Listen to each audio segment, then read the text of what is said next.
Hello guys, welcome back to pleats and metals. അപ്പോൾ ഇന്ന് നമ്മൾ വന്നിട്ടുള്ളത് നമ്മുടെ ഹാൻഡ് എംബ്രോയ്ഡറി ക്ലാസ് 3 ആണ്. And let start with some flowers. അപ്പോൾ നമ്മുടെ ഹാൻഡ് എംബ്രോയ്ഡറിയുടെ ഫ്ലവേഴ്സിൽ ഏറ്റവും സിമ്പിളായിട്ടുള്ള ലീസി ഡീസി എന്നാണ് നമ്മൾ സ്റ്റാർട്ട് ചെയ്യുന്നത്. അപ്പോൾ ഇതേപോലെ നമുക്ക് എവിടേക്കാണോ പെറ്റൽസ് വേണ്ടത് അവിടെ ഒരു മാർക്കിംഗ് കൊടുക്കുക, പിന്നെ സെൻറ്ററിലും ഒരു മാർക്കിംഗ് കൊടുക്കുക.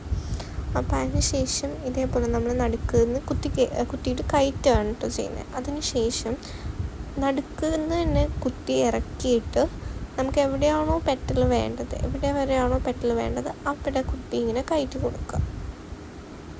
അതിനുശേഷം നമ്മൾ ഇതേപോലെ എടുത്തിട്ട് ഇങ്ങനെ ലോക്ക് ചെയ്ത് കൊടുക്കുക. ഇത് നമ്മുടെ സ്റ്റെയിൻ സ്റ്റിച്ച് നമ്മൾ ചെയ്ത സമയത്ത് ചെയ്ത ആ ഒരു സെയിം രീതിയാണ്, ബട്ട് അതുമായിട്ട് നല്ല ബന്ധമുള്ളൊരു സ്റ്റിച്ചാണ് ഇത് ലേസി ഡേസി. അപ്പോൾ ഇതേപോലെ വലിച്ചു കൊടുക്കുക, ലോക്ക് ചെയ്തിട്ട് ഇതേപോലെ വലിച്ചു കൊടുത്തതിന് ശേഷം നമ്മൾ താഴത്തേക്ക് കുത്തി നിർത്തുകയാണ് ചെയ്യുന്നത്.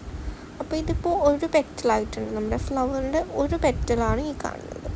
ഇത് നമ്മൾ നെക്സ്റ്റ് പെറ്റൽ ചെയ്യാൻ വേണ്ടിയിട്ട് ഇതേപോലെ സെൻറ്ററിലേക്ക് തന്നെയാണ് കയറ്റി കൊടുക്കേണ്ടത്. സെയിം സെൻറ്ററിൽ നിന്ന് തന്നെ നമുക്ക് എങ്ങോട്ടാണോ നെക്സ്റ്റ് പെറ്റൽ വേണ്ടത് അങ്ങോട്ടേക്ക് നമ്മൾ ഇതേപോലെ ഇങ്ങനെ കുത്തിയതിന് ശേഷം ഇതേപോലെ കയറ്റി കൊടുക്കുകയാണ് ചെയ്യുന്നത്. ആൻഡ് ഈ സെയിം പ്രോസസ്സാണ്, നമുക്ക് എത്ര പെറ്റൽസ് വേണോ അത്രയും നമ്മൾ ഈ ഒരു രീതി തന്നെയാണ് ചെയ്യുന്നത്.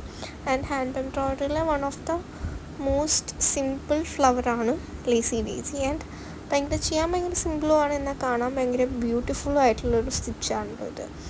അപ്പോൾ ഇത് വെച്ചിട്ട് തന്നെ നമുക്ക് എന്താ പറയുക, ലീഫായിട്ടും നമ്മൾ ഈ ഒരു same lazy daisy stitch use ചെയ്യാറുണ്ട്.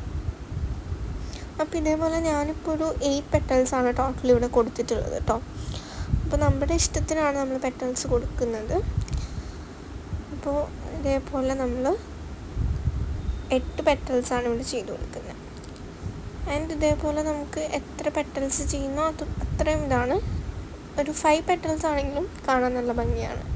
അപ്പോൾ ഫസ്റ്റ് ഒരു ബിഗിനറിനെ സംബന്ധിച്ചിടത്തോളം നമുക്ക് പെട്ടെന്ന് പഠിച്ചെടുക്കാൻ പറ്റുന്നൊരു ഫ്ലവറാണ്, പെട്ടെന്ന് ചെയ്യാൻ പറ്റുന്നതാണ്. അപ്പോൾ എല്ലാവരും ചെയ്തിട്ട് ട്രൈ ചെയ്ത് നോക്കിയിട്ട് അഭിപ്രായങ്ങൾ കമൻറ്റ് ചെയ്യാൻ മറക്കരുത്. പിന്നെ ലൈക്ക് ചെയ്യാനും സബ്സ്ക്രൈബ് ചെയ്യാനും സപ്പോർട്ട് ചെയ്യാനൊന്നും മറക്കരുത് കേട്ടോ, കാരണം എങ്കിലേ നമുക്കിത് മുന്നോട്ട് കൊണ്ടുപോകാൻ വേണ്ടി പറ്റുള്ളൂ. അപ്പോൾ താങ്ക്സ് ഫോർ വാച്ചിങ്. ഇതാണ് നമ്മുടെ ലേസി ഡേസി സ്റ്റിച്ച്. ബൈ.